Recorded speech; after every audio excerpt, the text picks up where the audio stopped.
If the standard you're willing to take here tonight when we leave is wanting to be a leader amongst leaders, there's a couple things we got to be thinking about. Number one, anticipation.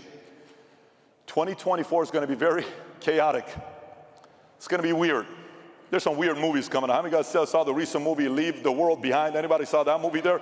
Oh, okay, yeah, you know all these, am I watching a movie or is this a documentary realistic thing? And then I'm seeing Mark Zuckerberg just spent $100 million building a house in Hawaii with a nuclear bunker. What does he know that the rest of the world doesn't know about? Talk about the timing. Oh, accidentally, coincidentally, a week after that movie comes out, a new movie comes out. What's the name of that movie?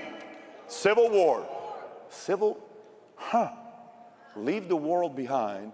Our power grid in America hasn't been updated. 75% of it hasn't been updated in kind of 50 years.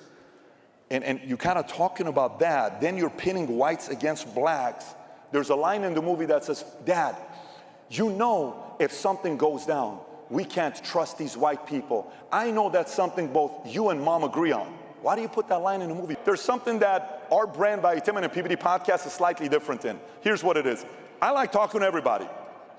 I like talking to everybody. Someone goes, I can't believe we talked to that guy. I'm like, dude, if you like, I like talking to anybody. Who knows some of the weird people we've spoken to? Anybody's ever seen Anthony Weiner on our podcast? Yes or no? Was that a weird podcast or what? How many guys saw Tubin on our podcast? We enjoy talking to him. How many guys saw Cuomo on our podcast? How many guys have seen Sammy DeBoer Gravano on our podcast? How many guys have seen, I don't know, Alex Jones on the podcast, or DeSouza, or Kobe Bryant, or I don't know, all these? I like talking to everybody. I feel like the role, everybody's playing a different role in this battle we're going to face in the next decade, 2 or 3. We're all dressed in different uniforms. We all love America, but we all are playing a different role. Everyone's got a different superpower.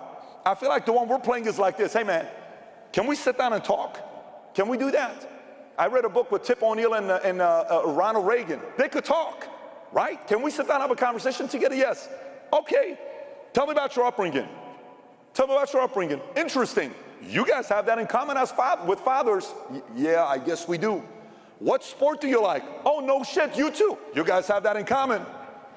An hour later, do you realize you guys agree on 73 different things? What do you disagree on? Politically, 5 different things? Let's hash it out and debate. It's okay. Some like Red Sox, some like Yankees. Let's debate it out. Some like Lakers, some like, well, today you can't like the Lakers, but some used to like the Lakers. Don't get me started, I don't want to go there. But you get the idea what I'm trying to get people talking to one another. But by the way, what happens before a husband and wife get a divorce? What's the easiest sign? What's the easiest sign that a divorce is around the corner? What is? They stop talking. And if you don't talk to each other, what do you not do at night? I want to talk to everybody. I want to sit down and talk and say, let's talk.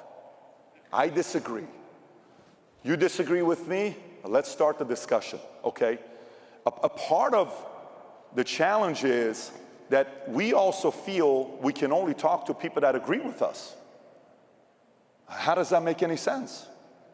If we only talk to people that agree with us, then what opportunity are we given to baptize people in the name of whatever the United States of America? If we're only going to talk to people that agree with us, where is the debate? How are you getting better? How am I getting stronger? We got to sit down and have some of these conversations. Maybe this is not a message some of you guys agree with. I'm comfortable with that. I want to do that. I didn't say don't be paranoid. I didn't say be naive. If you have the ability to reason and manage expectations with people in your life, you can call out BS and still have a respectful conversation with somebody. Who's ever seen the movie Roadhouse with Patrick Swayze? Who's seen the movie Roadhouse? How many guys love the movie Roadhouse? Okay? Man, I love the movie Roadhouse. You know what's one of the best scenes in a movie?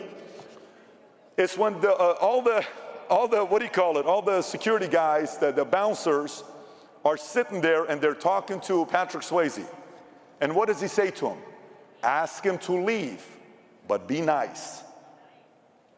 If they try to do this, ask him to leave, but be nice. What if he calls your mama? Is she? If you know the movie, you know what line that is. Whatever they do, just be nice. We can, unless if you're Anthony Weiner and you disrespect, then we don't have to be nice because you crossed the line. But if you come to me and you're respectful, let's have a conversation together and see what we can do. That's half the battle. If we don't talk to each other, we're going through a divorce very soon. And if you're a leader amongst leaders, you don't fear talking to people whom you and they disagree with. It's okay to talk to them. Half the reason why Charlie is doing such a great job, he goes and talks to everybody on these campuses.